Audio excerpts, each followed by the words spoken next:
I wanna be a producer with a hit show on Broadway. I wanna be a producer.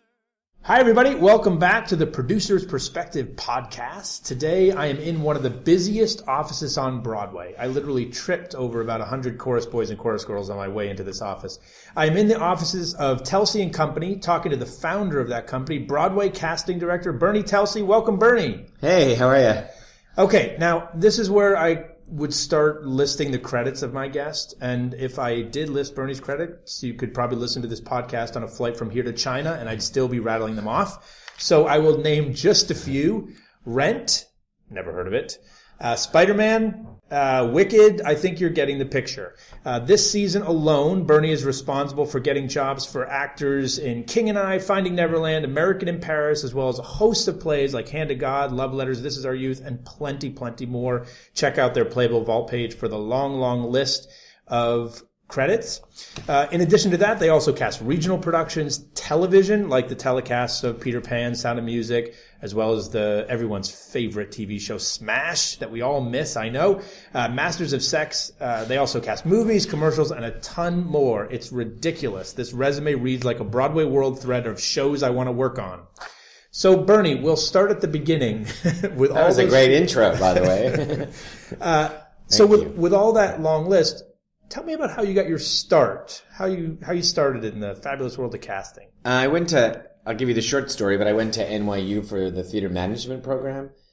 And my professor at the time was Barbara Hauptman, who was running TDF. And then she went on to STC, and she ran Twilight Tharp's company. And she introduced me to Meg Simon and Frank Human right when I was graduating from NYU, who were two wonderful, wonderful, strong casting directors who did a ton of the Broadway plays and regional plays and Ryan's Hope television. And I worked as their assistant doing their bookkeeping and their books. And then I wound up staying there 6 years because I just, after the first month, loved it. I just started going to the theater all the time with Meg and Fran and getting to watch auditions and started realizing that this is something different than producing, but that I really had a knack for and a love for. And then just worked for them for the 6 years, and then I worked a little bit afterwards for Billy Hopkin and Risa Brayman, working freelance on movies and commercials, and then in about 88, I opened up my own office.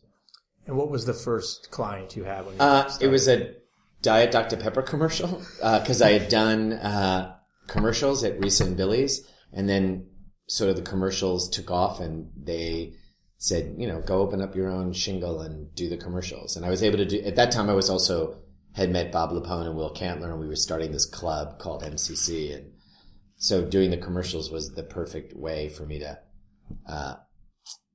also do the MCC thing. So I did commercials for a few years, and then some regional theater, which then led to Hartford Stage and the Goodman Theater, and then led to Rent.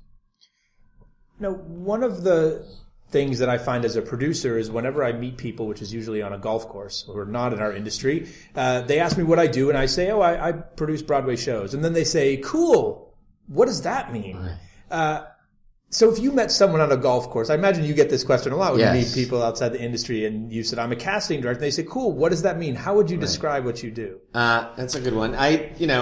We're the people who help provide the acting choices for the producers that we're working for, or the directors or the writers, the whole creative team. Sometimes it's the studios if it's a movie or television. But basically we provide them with the casting ideas, and sometimes it's 2 years of auditions. Sometimes it's a list of ideas that we're going to make offers to. We're doing a search for something like Rent, so you can work on it for 9 months, for the off-Broadway production. But basically our job is to know the actors that are out there who can possibly be a choice for our team. And depending on the list, the project, and how we do that. So we're going to get back to Rent in a second.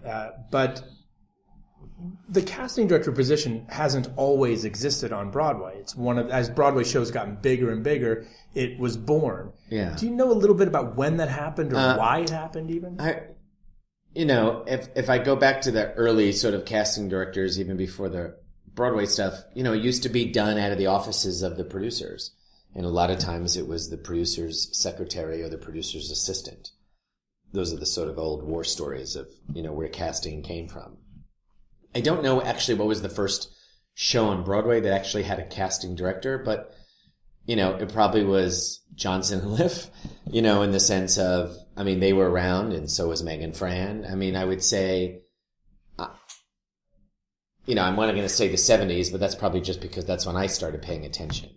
But I'm sure even before then, whether or not it was a casting director office or it was a producer's assistant, I don't know about the 60s. But in the 70s, already people like, Vinny and Jeff were casting and Meg and Fran were casting. And, there was a slew. Juliet Taylor was doing Broadway shows. There was a slew of casting directors. I just think it's become in the last 10 to 15 years a bigger profession, or people know it's a profession. It's not just a job.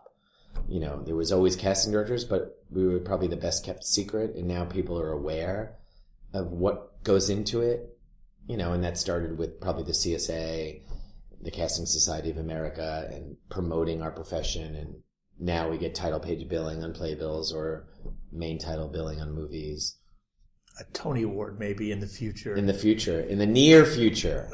When you think about it, of course, it's amazing because you are designers of shows in a way. Right. Look, I say often on the blog that plays and musicals were not meant to be read. They were meant to be seen and heard, and you are adding such an important element to that. Right. No, we do think of ourselves as part of that creative team and part of that design team, very much so.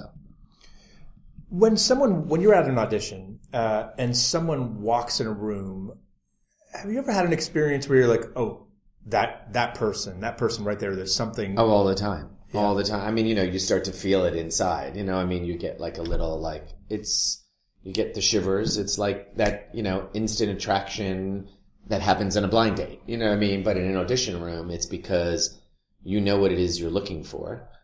Sort of like on a blind date, you think you know what you're looking for and you're in the opposite that you're wanting to attract. But we know all these things. We have this breakdown, we have this type, we have this personality, and sometimes you can just see it when they walk in the door, even before they start acting. And it's not as quick as that because also we know that actors work. So it's that mixed with seeing them in the light of this character that we're actually looking for today. Sometimes it's an instant feeling, Any stories of watching a star-to-be come in the room? Do you remember any of the people that you've discovered over the years? When I'm sure your listeners, it happens all the time, and maybe because you said Rent, but, I'll never forget the day Idina Menzel came in for Down at the New York Theater Workshop, and she was, some Long Island girl, who was singing at bar mitzvahs. I know everyone knows that story because they've read it. But even then, resume-wise, she'd gone to NYU and was singing in bar mitzvahs. Even resume-wise, that's all she had on her resume. But she walked in, and with this unbelievable plaid leather suede skirt, that was just totally East Village and just perfect for what we all knew after months and months of auditioning for Maureen. And she just had that energy, and then it's those kind of moments that you then go, oh, I hope she can sing. Because that was the show where we were seeing unknowns all the time. So it was almost better when we didn't know their credits and they didn't have 4 Broadway plays, because it happened the same thing with Wilson Heredia and the same thing with Adam Pascal. that show was just filled with, and then you had your Anthony Rapps and Jesse Martins, who were known actors that you knew in the regions. But, when Idina came in or when Adam came in, it was like, oh my God, they're it. And then they start singing and you're like, oh, they're really it. And then they start acting. You're like, no, they're really, really, really it.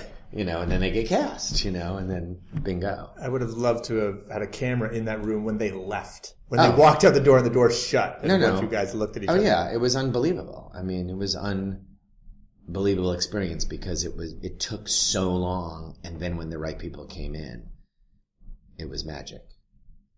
But now let's tell the opposite story. Any examples of times when people have come in and you've known, they audition or this person from they're perfect. Everyone else disagrees with you and you've had to lobby so hard to get everyone to to pay see attention. that? Yeah. Yeah.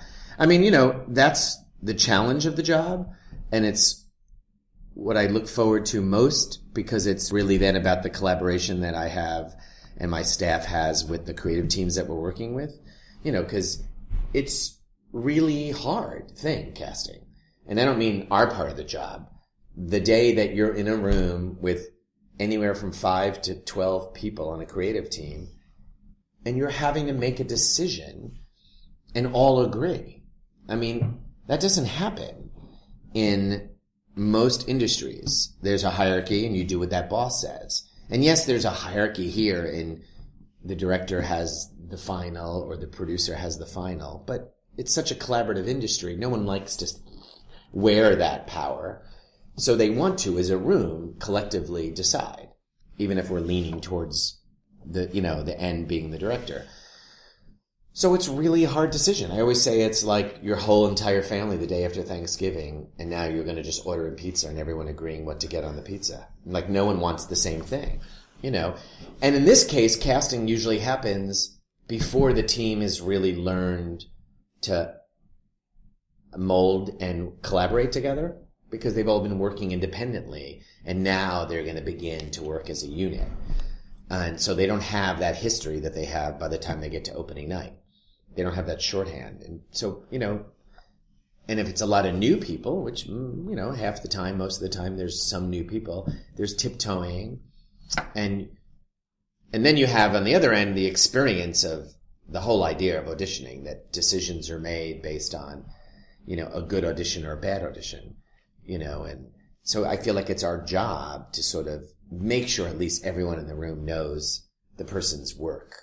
Because sometimes even the resume is not making it across the table.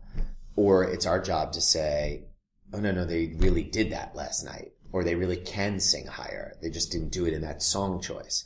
I mean, there's a million different things that I feel like we can say. First, it's got to be about informing, And then sometimes if I feel like this actor really is what I've heard this director and this team really talk about wanting, and then they're just not seeing it, then you start to lobby and campaign. It's not about lobbying for my choice, because I know I'm there to serve that director's vision. Even if I disagree, I'm serving, I'm hired to find the people for the story that they want to tell. And everyone tells different stories. So I only start to lobby if it's really like I feel like that actor has what it is that you're talking about. And that's different, rather than I'm just lobbying for Jimmy because I love Jimmy. So I'm lobbying for Jimmy because he is what you're talking about. And that's what I have to get you or help you understand. So it doesn't make it personal. And those conversations are what you love about certain collaborations that you have with people. But it's hard, because at the same time, you need the actor to do what they need to do in an audition, which is persuade the room, not just have me or my staff persuade the room. That's what I think about auditions all the time, is that we expect these people to come in there and deliver these opening night or even a year into the run performances. Right. Well, that's the other tricky part. And that's what I have to try to remind teams. It's like, it's a process. They haven't been through rehearsal. They've maybe been given a few tips by the casting office or not at all. So how do you expect them to be at that result already? And yet, understandably, everybody behind the table, is nervous. They want it to be, they don't want to have to reject people. That's why I always say to actors all the time. It's like, think of it. You could see 50 people, 9 people, 100 people. Only one person gets the job. That means everyone behind that table is rejecting people. Nobody wants to, I'm used to doing that, and I still don't think of it as rejecting. It just means you didn't get hired. But it's really hard for the creative team to pick the one person and not pick all of the others. So, it's crazy. You know what I mean? And sometimes you have to say to the teams, it's a process. That actor needs to go through rehearsal, and at the same time, you tell the actor they got to deliver. And it's always we always forget that it's under a time crunch too often. Yes. Like you've got a rehearsal starting and you're Right. searching for the perfect one and your producers and directors are saying, that's not it. That's Right. not it. Let's keep going, you know. And sometimes it's great to keep going because that's when you find the person. But sometimes it could be a role like, it doesn't matter how many times we keep going. This is who's out there that's available and interested in the project today. We need to make a decision and go with that leap of faith. You know, and there's a million people, you know, that you then see opening night and they get the best reviews and the team loves and you go, oh my God, they almost didn't get hired. Or everyone hired them under duress and now look. You know, you have to remember people change, people grow, actors get better.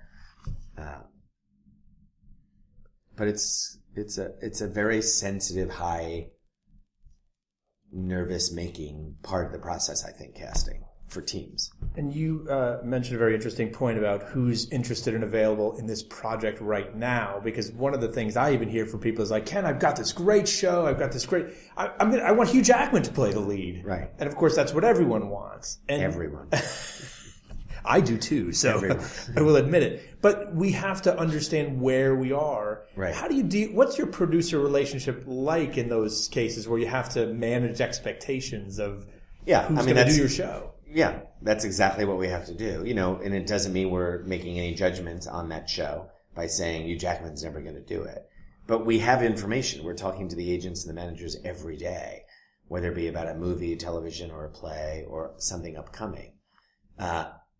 So much of the job is managing expectations. And there's ways to do it. And there's, you know, it's a relationship and you have to finesse and you have to be careful and you have to make sure that your team understands.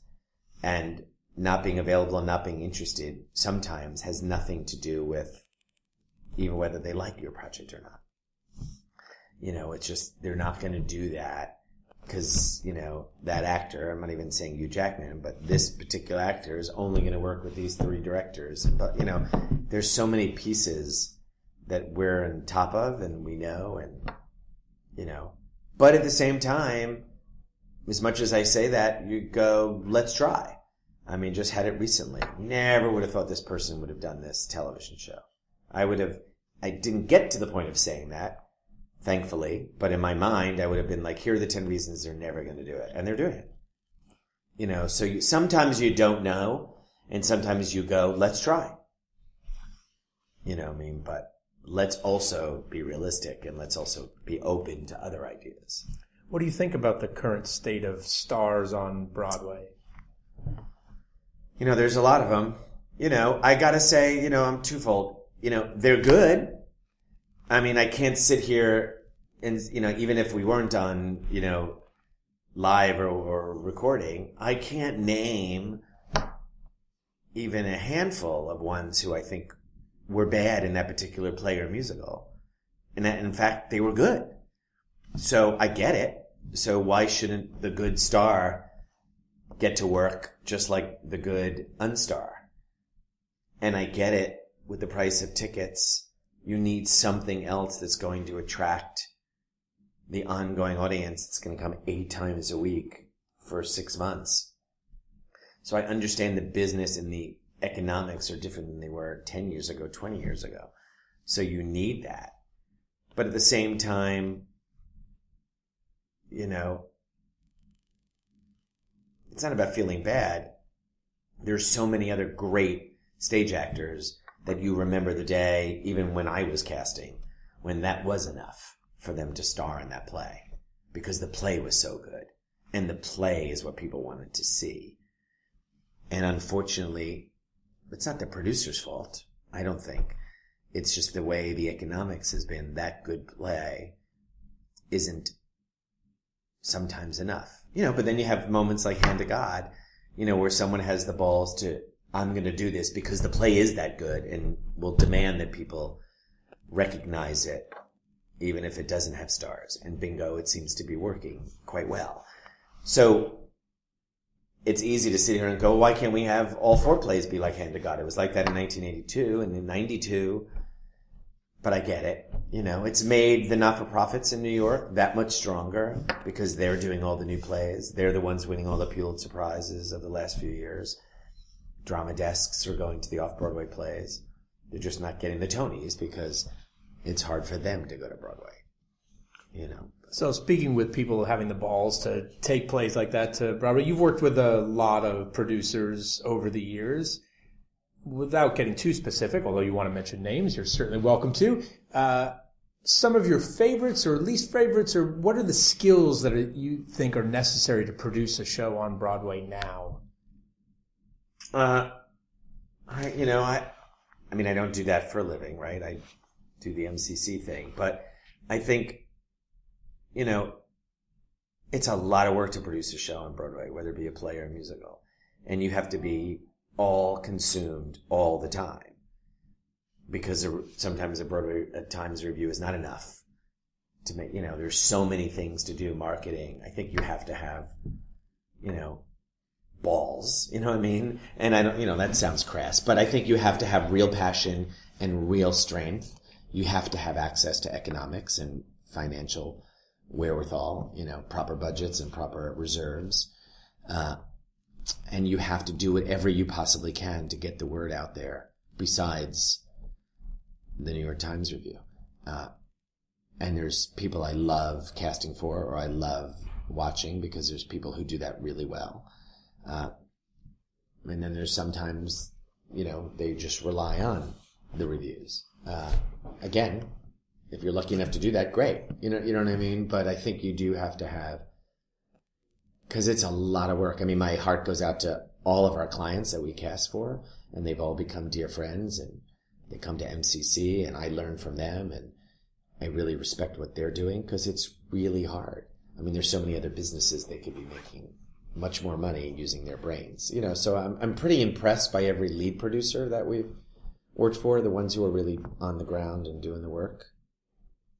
Well, let's talk about your other gig. Yep. Which for most people, casting most of the Broadway shows out there would be enough. But in the meantime, I know, but I have a great staff that helps do all the casting. So that's... On the side, for those of you who don't know, Bernie is also the artistic director of one of Off-Broadway's coolest theaters, MCC, which helped launch Hand to God, and is actually about to premiere Permission by Robert Askins, the author of Hand to God. How do you juggle these two massive jobs? I don't know. I mean, it seems easy, but it's tricky. I mean, you know, I run MCC with Bob Lapone and Will Cantler, who are the other artistic directors, and Blake West, our executive director. And there's an amazing, amazing staff at MCC and a great board of directors. But I think because they're both so different, I get to wear such different hats at both of these places that I truly love and am passionate about both. And I just make it work, you know. Definitely probably, you know, work all the time and have probably less friendships. You know, I found myself free on weekend and with nothing to do because I had no one to call. But, you know, that's my sad story. That was my story. That was your story. We should have called each other. We should have called each other. But I don't know. I just really love, I mean, you know, we've been doing MCC almost 29 years, and it's just a thrill to be, you know, in the back of the house with Bobby and Will and watching Preview 11 and, you know, realizing that we're helping make this happen and introduce the people to Rob, or, you know, getting to do the 8th play of Neil LaBute's. You know, it's a real turn on, and then we get to really see it in all aspects, from the marketing, from the development, from the fundraising. I don't know. It sort of helps me, I think, personally, because it's such a balancing act and they're both so different. It makes me excited about casting when I don't have to do all this stuff except just cast. And then it makes me excited at MCC that I get to do the things that I can't do when I'm just casting. I don't know. It just works. And I have a very supportive family.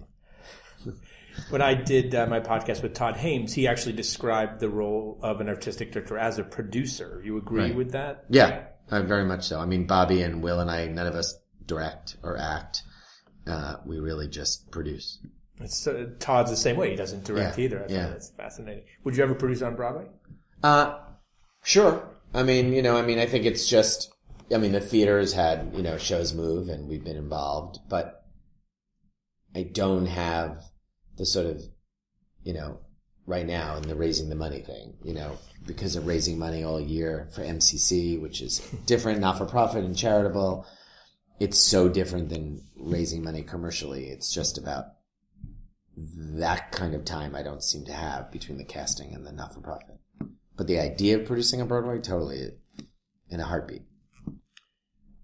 Let's get back to the casting part of it for a second. Any difference between casting for the theater versus film, television, style of acting, what you look for? Yeah, I mean, it's... In some ways, no. You're looking for great actors. I was just teaching the Juilliard graduating kids, and you say, no, we're looking for great actors, and I want to believe you can do film, TV, or movies, or theater. But just like the way it's clear that a musical is different than a play, they are different mediums. One is acting for the camera versus acting for the stage. And there's, I don't want to say there's techniques or little rules, but I definitely talk about that in class. When you're acting for the camera, you really need to focus. Your work is in a small little box, and that camera is right on top of your eyes, and you really have to be in the moment because there's no lying, because the camera will see even if you're thinking about something else. And in the theater, you're acting with your whole body, and, the camera isn't on your face, it's watching your whole being. So, in some ways, your whole body has to be physical, but it's much bigger. I don't mean that means overacting versus interacting, but the camera is much more intimate. And some people are really good at that. And I think anyone can be good at it, but it takes a few more auditions for film and TV, as I've noticed, because a lot of theater actors, they don't even know where to look. And then, the camera's already lost them, if that makes any sense. So I think it's just about learning the technique of auditioning for film and TV more than it is acting for film and TV. Because those auditions are done just on the camera, no one's in the room, and you really have to learn how to play to the camera. But we're looking for great actors all the time, so it's the same in that sense. Is there a trend in the style of talent that people are looking for? For example, when I was at NYU, when I was at Tisch, it was early 90s, so we just had the British invasion, if you will. Right. So all that we were trying to do is sound like the singers from Les Mis. That's what we thought everybody wanted. Is that the case? Like after Rent, did everyone come in trying to do Roger? And is that what Broadway was looking for? Yeah, well, I think Broadway, not that we haven't had rock musicals in the past, Hair, blah, blah, blah, but I think since Rent, now they don't just come every 10 years. They're coming every season. Every season there's a pop musical, or there's a rock musical, or now there's a hip-hop musical, right? So you're looking for contemporary singers all the time, which is much different than Rodgers and Hammerstein, as you said, Les Mis, or even, Sondheim. There's different qualities now, and anything goes. So you are looking for people, at least in the musicals, who have a real pop sensibility, which I think 20 years ago you never would have ever thought that would work. So there's that, and I think, it happens every few years, but the New York talent pool has really had a resurgence as far as, because there's also so much television now happening in New York, more than ever before. And that means they really want people from New York. Hollywood and LA always wanted New York talent, but now that the New York TV shows are shooting here, they have to have that New York talent. So it's even given, more people a shot. Look at the cast of Orange is the New Black. You would never think that's a group of people who are going to do typical television. And there's so many of those kinds of shows happening here. And we've been doing a bunch more television in the last few years, and it's just exploding, which is great for all the New York talent pool. So it's not, 10 years ago it was like Law and Order and that was it. It used to be the joke, if you're an actor, you better be on Law and Order. Now there's, every night. And forget about the cable. So I think there's a real hunger for New York talent now. At least I feel that way in the film and television. And, of course it always was for theater. But, and the British invasion, now the rules for SAG and AFTRA and equity have gotten so much more lenient. It's really about talent anywhere.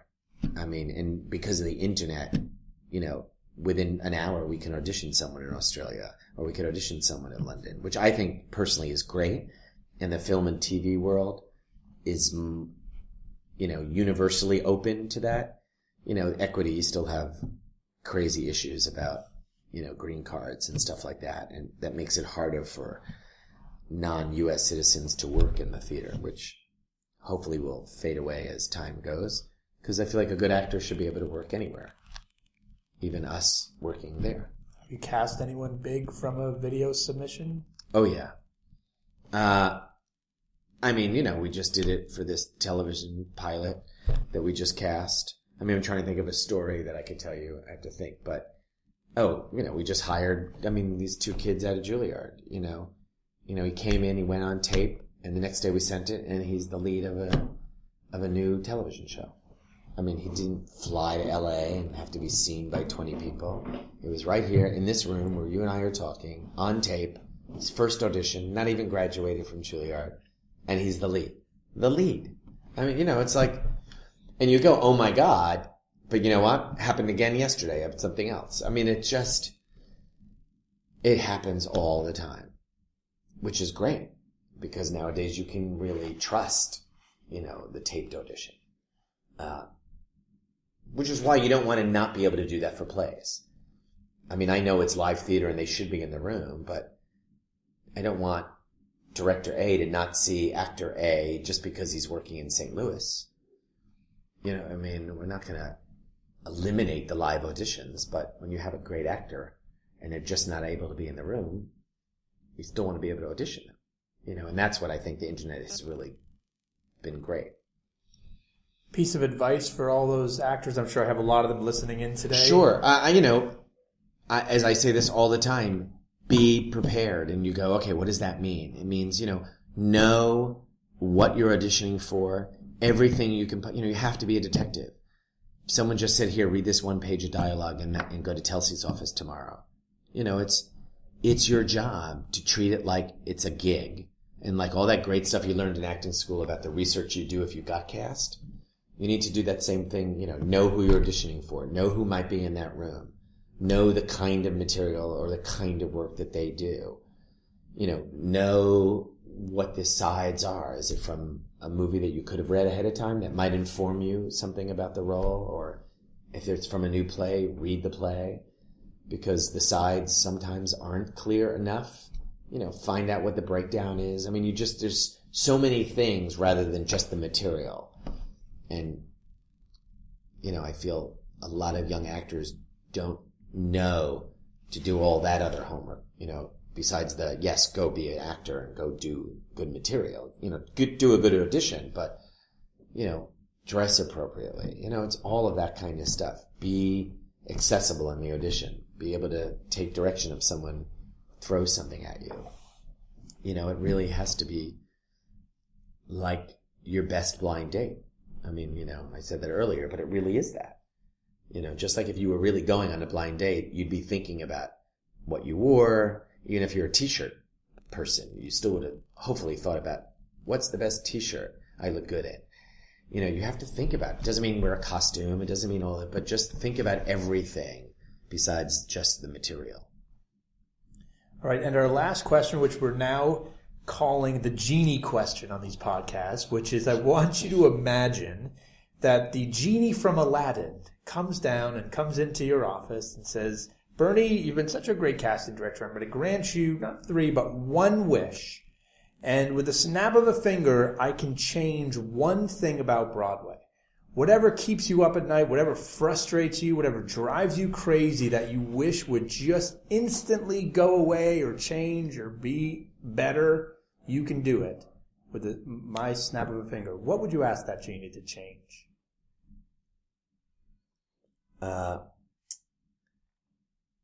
Pay health benefits for casting directors on Broadway. And I would say find a way to get the younger generation, and I don't mean kids, but those 20-year-olds to the theater somehow, besides just the musical theater fans who wait on the lottery, but somehow make it really accessible somehow for, someone like my son who's 26 who grew up going to the theater and actually loves the theater. and wants to go all the time, but only goes when I take him because he can't afford it, and he works in New York and has a life. You know what I mean? So, and I feel like that's a audience member we're losing, because if I wasn't still doing this, we would have lost him, right? Because he's not a musical theater freak, lottery fan, but yet he, for 10 years, has been going and loves going, but is never going to go buy a ticket on his own, or doesn't know about the lottery because he's not a Playbill.com kid, because he's an architect. You know what I mean? And I feel like that worries me. You know, I see them at our theater at MCC because it's half the price of Broadway. Still expensive. Or it's a third of the price of Broadway. But that would be somehow, I don't blame that on anyone, but I would love to be able to figure out a way of how to get back to that 20-year-old, 27-year-old New Yorker and get them to the theater. Because they're right here. And they're all going to the Angelica for $15. And then health benefits for casting directors. Yeah, I'll take the health benefits for producers too. Okay, while yes, we're at exactly. it, Genie, please. Yes. Bernie, thank you so much for Sure. spending time with us. Everyone, I think you can see why there should be a Tony Award for casting directors. Thanks so much for listening. We will see you next time.